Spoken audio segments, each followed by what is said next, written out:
Bienvenue dans Maison Rangée Esprit Léger. Je suis Amandine, organisatrice du quotidien et maman de 2 petites filles. Ici, on parle d'organisation simple, de charge mentale et de maison allégée pour que vous repreniez la main sur votre quotidien, une pièce à la fois. Je vous emmène avec moi dans chaque épisode. C'est parti. Salut Florence, comment ça va? Salut Amandine, ça va bien? Merci pour ton invitation. De rien, je suis ravie que tu sois là. Aujourd'hui, on va parler du fait de se connaître et de s'écouter pour en fait se créer son organisation sur mesure. Donc, je suis complètement OK avec ce concept. Mais avant ça, est-ce que tu peux te présenter, s'il te plaît? Je m'appelle Florence et j'ai créé Trésor d'organisation en 2024. Et Trésor, c'est avec un S. OK, super. Eh bien, écoute, on va se lancer tout de suite dans le sujet. Donc, tu parles d'organisation sur mesure.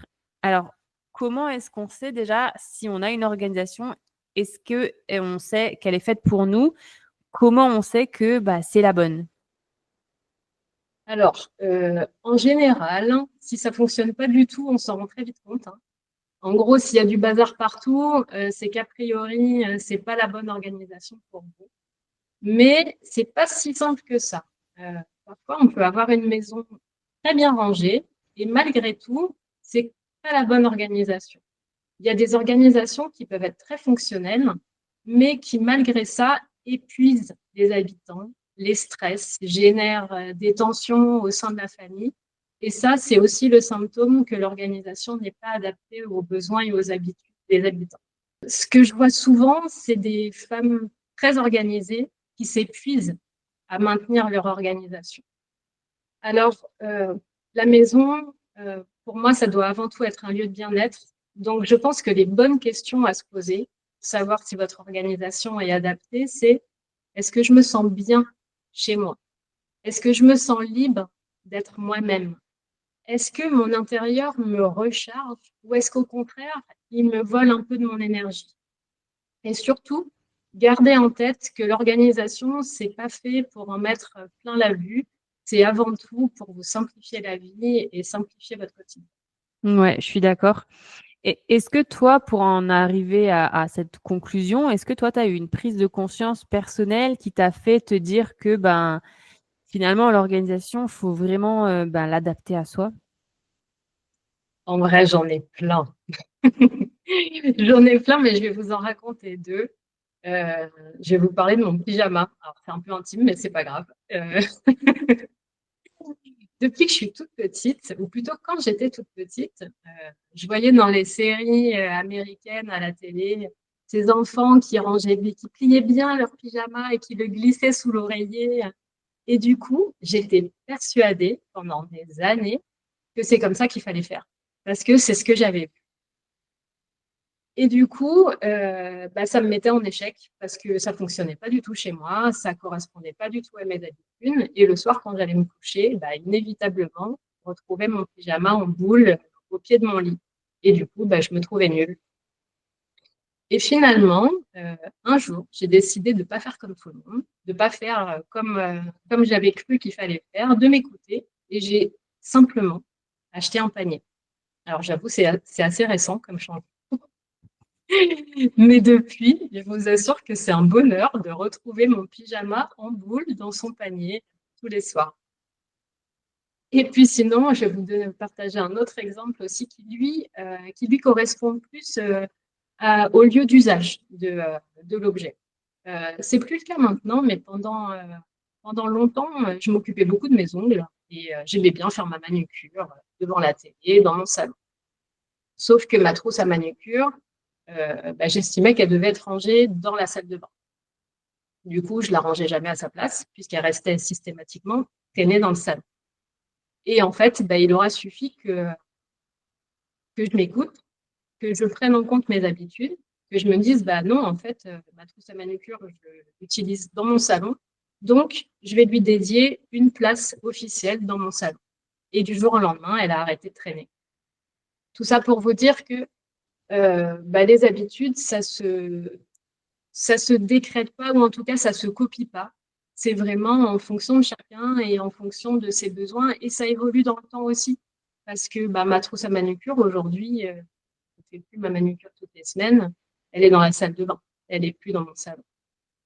Non, mais je suis complètement d'accord avec toi. Je prône ça depuis le début sur le podcast. Il faut que l'organisation, elle vous ressemble à vous et pas à la voisine. Donc, c'est hyper, hyper important. Est-ce que tu aurais un conseil, toi, pour justement réussir à trouver l'organisation qui nous convient? Et ben, c'est exactement ce que tu viens de dire. Mon premier conseil, c'est arrêter d'écouter les autres. Arrêtez de vouloir faire comme les autres.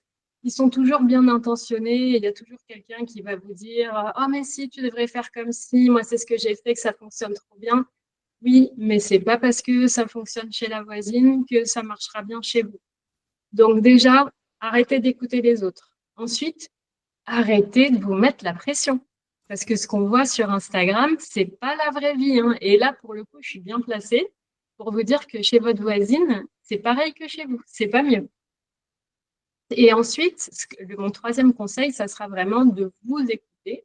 Mais quand je dis vous écouter, c'est vous et toutes les autres membres de la famille. Parce que la bonne organisation, pour qu'elle dure dans le temps, elle doit être adoptée par tous.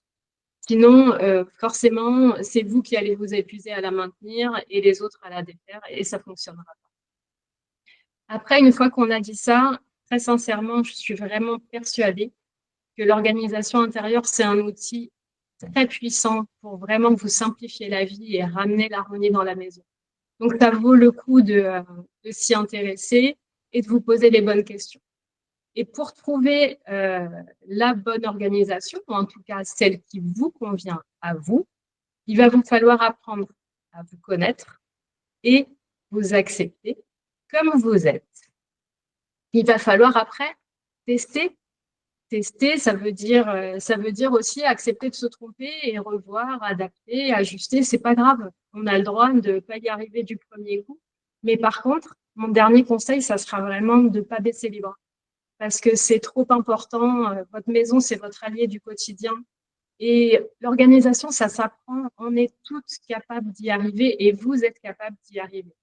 Et si malgré tous vos efforts, ça ne fonctionne pas, s'il y a des petits ajustements à faire, si vous avez essayé plusieurs fois, mais qu'à chaque fois c'est un échec, eh bien, il y a aussi des professionnels qui sont là et qui peuvent vous accompagner dans la démarche. C'est le métier des home organizers et on est là pour ça. On est là pour vous guider vers une méthode qui vous conviendra.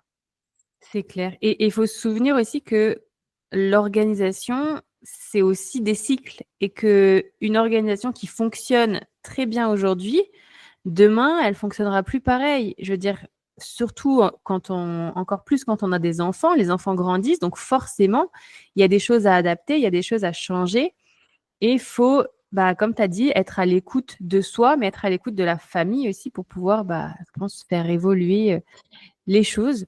En tout cas, c'était, je pense, hyper clair, hyper simple. Je pense que, enfin, hyper simple.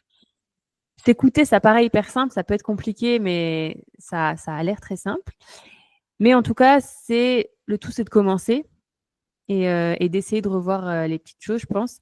Est-ce que justement, tu aurais un petit défi à proposer pour ce petit bingo de l'organisation de l'été? Eh bien oui, j'ai préparé mon petit défi.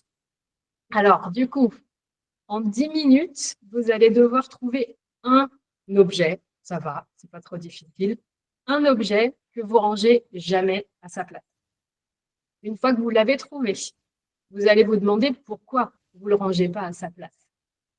Est-ce que c'est parce que le rangement n'est pas ergonomique? Est-ce que c'est parce que, comme ma trousse à manucure, son lieu d'usage est loin de son lieu de rangement? À vous de répondre à cette question. Et une fois que vous aurez répondu à cette question, vous allez lui déterminer une nouvelle place, plus adaptée à vos besoins et à vos habitudes. Et puis après, vous prenez une petite photo et puis vous m'envoyez le avant-après pour me dire ce que ça a donné. Super. Et donc, on le fait une fois, on a 10 minutes pour le faire pour un objet. Le but, c'est de le répéter. Hein. Vous pouvez le répéter ad vitam aeternam. Super. Simple, efficace. Et puis, il n'y a plus qu'à maintenant. Bon.